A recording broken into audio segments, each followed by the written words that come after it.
Welcome to BassMan Strikes Kayak Fishing. Sit back and watch another episode as I explore and fish lakes and rivers in Wisconsin and the Upper Peninsula of Michigan.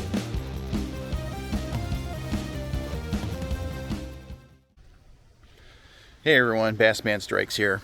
Today I'm going to give you a fall overview of the Slayer Max 12.5 after one season of use with the mods I made. I did make some changes. I got rid of the one objective mount and I made my own using the stock trolling motor mount, which I think worked out a lot better. So we'll get into that in a second. I'll give you a quick overview of the exterior.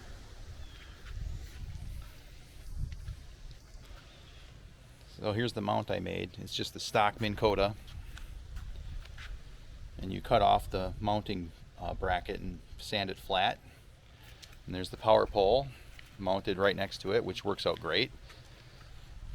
I did have some issues because I originally mounted power ports for the one objective mount, but it still works fine.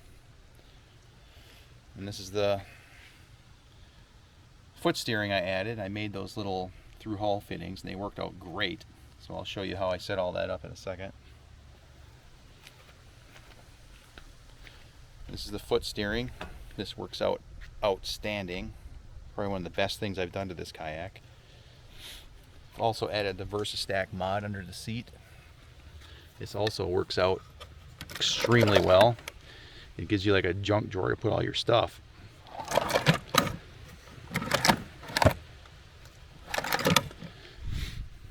And before I'd had stuff littered all over the place. Now when I need to swap lures or whatever, I keep a few right here.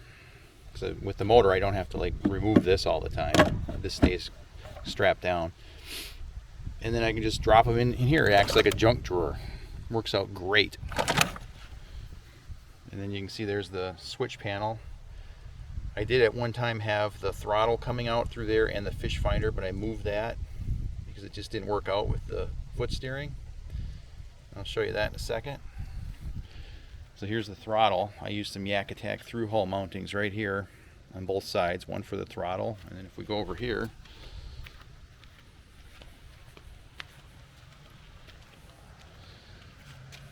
I put one on this side for the fish finder power and transducer. This also works out way better than having it on that switch panel. Alright, so I'm going to go get the trolling motor and we're going to hook that up. So stay tuned. Alright everyone, I'm going to show you how to mount this trolling motor. Alright, so what I did is I pounded out the pin from the stock mount. I drilled this part out with a 1/2 inch bit. And then I inserted 1/2 inch outside diameter bronze bushings with a 3/8 internal diameter. So this pin fits in here perfectly. There's no back and forth movement. It's nice and snug. It works really great. If you don't do this, this hole is slightly bigger than 3/8, okay? And a 3/8 pin, it'll have some slop. So it's best to drill it out and put a bushing in it if you want the best. And you don't want slop, okay? So what you do, you just put it in here like this. Alright, you drop it down. So I hope you can see this. You line up the hole, boom, that's it. Then you take this cotter pin here, right? Okay, just let that down. And that goes over here, and you can use that to make sure the pin doesn't fall out, okay? I'm not gonna do that right now. This is the reverse lock, okay? So you hook that up, that goes right here. That goes up to a stainless steel ring by the seat. Alright, next, hook up your power. Okay, this is a standard trolling motor mount. Just slide it in here. Boom, done. Alright, next, hook up your steering. Alright, do one side at a time.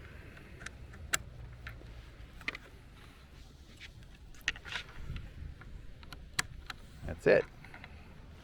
This thing's good to go. Oh, sorry.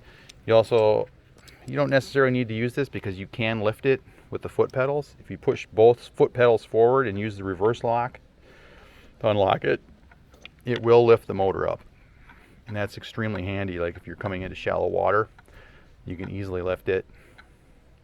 And you can go through some really skinny water just by tilting it up a little bit to give the motor a little angle, and it moves it up. It's really loud, you know, because it's kind of sitting halfway in and out of the water. But I was able to get through like a foot of water with this. No problem at all. So this is the other lift. So that one just goes like this. And that also goes up to a ring that's mounted right here. So if you want to lift the motor with this, you use the ring on the other side for the reverse unlock, and then this. And then you let go of that and it locks it in whatever angle you want. Okay, so that reverse lock / unlock is right there. So you can see that right there. See that? You just pull that. Let me go around here so you can get a better view. I had to move the kayak so it was in the sun because the angle of the sun's getting pretty low here in Wisconsin right now. So the front of my house is north facing, so we don't get a lot of sun. So anyway, let me get in here. I've got this camera mounted with a magnet to my shirt. So what you do, see that, pull that, and that releases the lock on the motor, and you can lift it either with the foot pedals or with the ring on the other side that's connected to the red paracord, which you can see there. So let's see if I can just demonstrate this with not using the foot pedals, but this other lift right here. All right, so what you do is you unlock, and then you lift, let go of that, boom, it's locked in place. You want to put the motor back down, easy as that. It works out extremely well.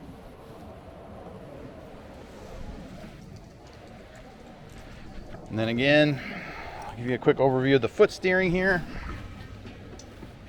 This is one of the best updates that I have done for this kayak. All right, so when they're slid all the way back like this, you have plenty of room to use the Propel Drive. No issues at all. All right, this does not get in the way of the pedals. And let's see here, I'll show you.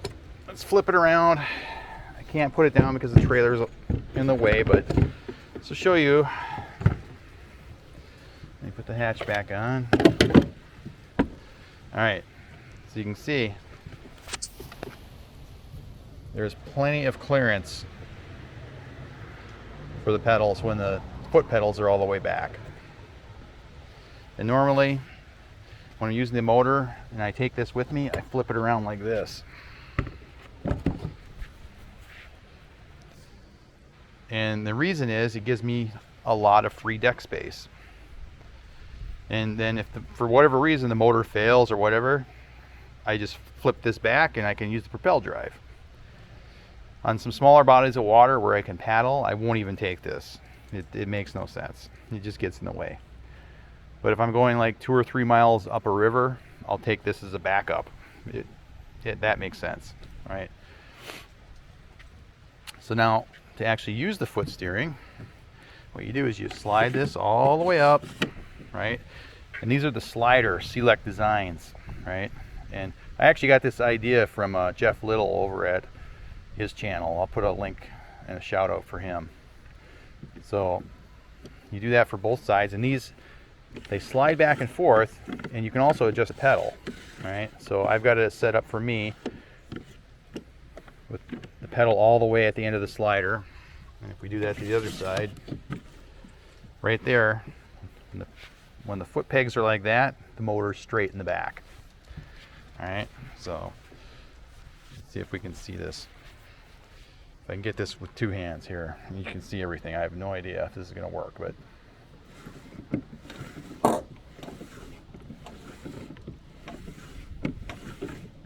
and this gives me some really good range of motion. I mean, I can turn this thing on a dime.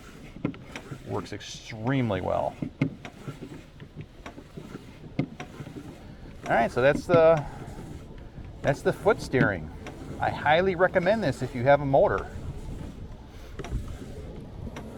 It's smooth and effortless. Now you can hook it up to the steering disc in the back, and I did have it that way for a while. I'll show you that quick here. I'm not going to hook it up, but I'll show you what I did. So right here, I replaced the M5 bolts with 2 eye bolts, right? And then what you can do is you can hook up your steering triangle to these. And this does work, right? But when the motor has a little bit more, I don't know, like half throttle or whatever, it does get a little hard to turn the steering handle. So that's why I converted it over to the foot steering. And the foot steering is just outstanding. Highly recommend it. All right, well, let's move on to the rest of the overview. Here's the battery setup. We have a 50 amp hour 2 battery and a 12 amp hour battery from Amazon. They're both lithium iron phosphate batteries. They work really good. This one powers the fish finder, the bow navigation lights, and the stern light, the navigation light. Used it for like 2 or 3 days straight with those, running those, no problem at all. And so here I have mounted inside. I'm going to take it off. I'm going to disconnect everything. So this is the motor right here. This goes to the ESC. Everything's modular using XT90 plugs from the RC truck world. Alright, so let's take this out.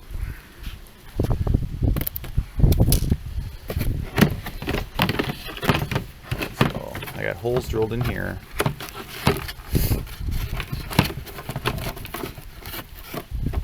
This one's for the power pole.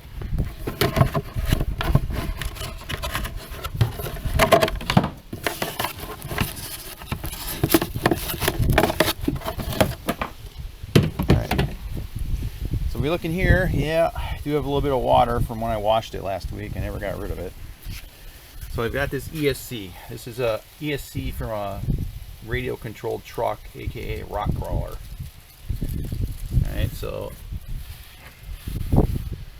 this one goes to the battery, and it does have some lower gauge wires, but since they're short, it really doesn't matter. Okay, and this one goes to the motor, and it has 2 outputs, so you just wire them together.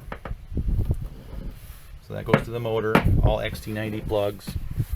And then we have the on-off switch and the servo connector going through I believe this is an 8 carrier wire. I only use 5 of them, and that goes over to the throttle over here.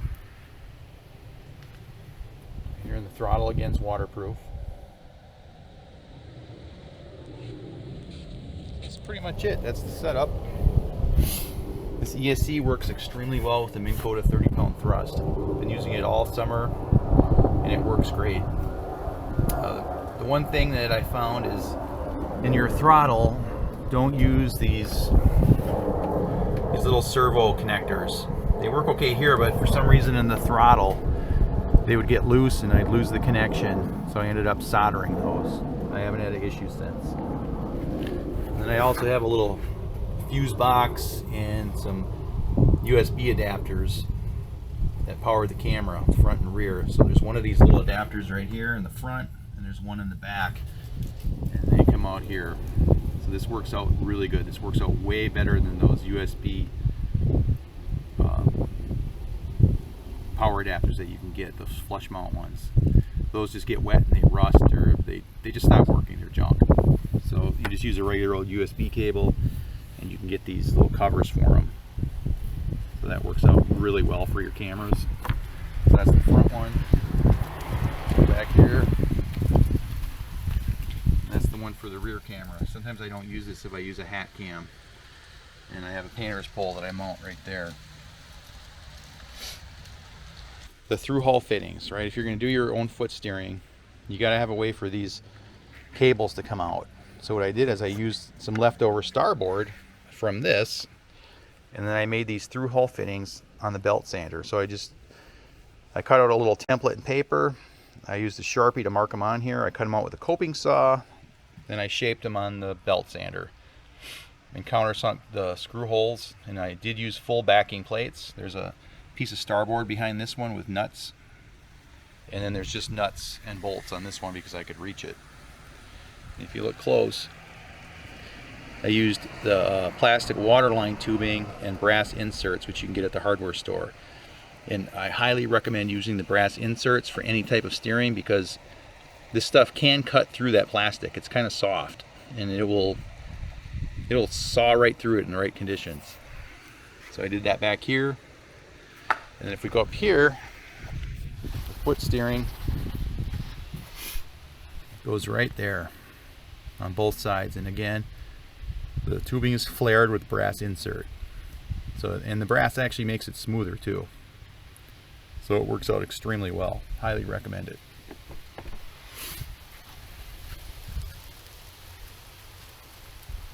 There's the bow lights. Those work out really good. Here, that's a anchor wizard mount. I'm not using it right now, so I use some Permatex gasket anchor. It's perfectly fine. No issues there. I also added these mounts. I also added these fabric handles. These have worked out really well. They're a lot more comfortable than the rubber ones. Did that back here too. And I also moved the Boondox as far forward as I could. Normally it's back here, but just by moving it up here, it makes it a lot easier to move this thing, because this thing is like super heavy. And with the Boondox back here, it's like extremely nose heavy, and it's brutal to move this thing around any distance. And ideally it should be mounted here, right? This is kind of a design flaw with Native. They should have made it so you could mount it here and have it go under the seat like this. It could go right here. You'd still have room for that Versastack or whatever. And the other thing you can do to reduce the nose heaviness is to flip the wheels, right? Put this one on that side and that one on this side, so then it puts the wheels more closer to the center of gravity, and that makes a huge difference too. The key to moving this thing around is balance, right? So you want your wheels in the center as much as you can. The further back you have them, the more nose heavy it gets, and I'll tell you what, it's super difficult to move this thing around. I mean, it easily weighs, with all the gear in it, 200 pounds. Easily.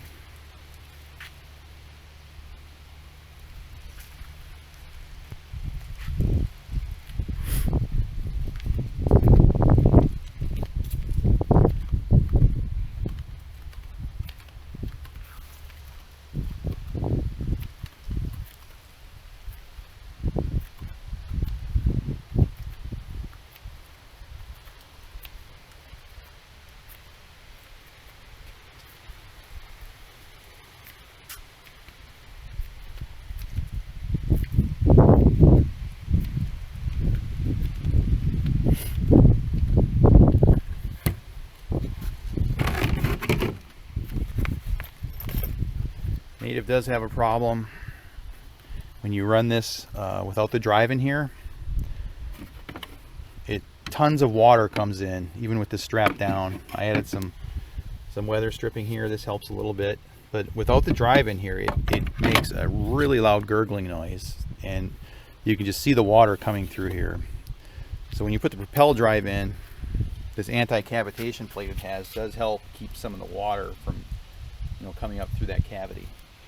Native should really make a plug for this and make it available, because I know a lot of people use motors, and some kind of like closed cell foam that would fit in here and close this, so when you want to use a motor, because otherwise it's just ridiculously loud, and I'll end up with 2 or 3 inches of water in here.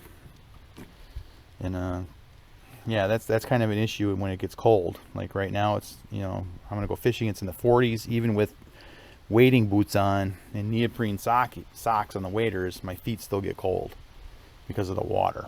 This thing does not dry. It's not a dry ride. And even with the Propel Drive in, it still leaks a lot of water. And if you get waves over the bow or whatever, and you need to pull these plugs, because this deck sits below the water line when you're sitting in here, especially if you're a bigger guy, it sinks lower. I mean, if you leak 150, or if you're a lighter guy, or well, let's just say if you're a lighter person, right, male or female, you probably won't have an issue. But when I sit in this thing and I pull these plugs, water streams out and it gets 2 or 3 inches in here easy. And then when I get out, because the weight's relieved, and it goes out and it works as it should. So what they should have done, they should have made the deck probably like here. The deck needs just to come up maybe 2 inches, and this would have been a great boat. So I don't know if they've corrected that on the newer models. You know, maybe they raised it up in the front. I don't know. It is an issue with the 2020 models. Maybe the 2019 too when it first came out. I don't know. But other than that, you know, with the mods I made, adding the steering, I actually enjoy using this now. You know, actually launch it without killing yourself. Once again, there's the foot steering. Probably the best thing I've ever done to this boat.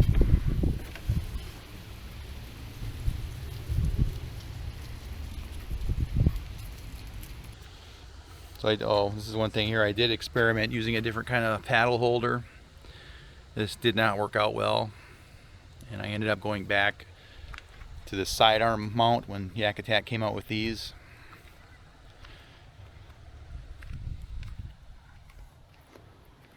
So the YakAttack Side Arm, this thing works really good. It has a built-in lock and load base, and then it has like a mighty mount there, so you can just mount whatever you want there. So you could mount 2 rod holders if you wanted. One there, one there. There's a whole bunch of different ways. You could, like I set it up here for my paddle. This is like probably the best thing to get for your kayak, is to have your paddle, store it like this. Super convenient.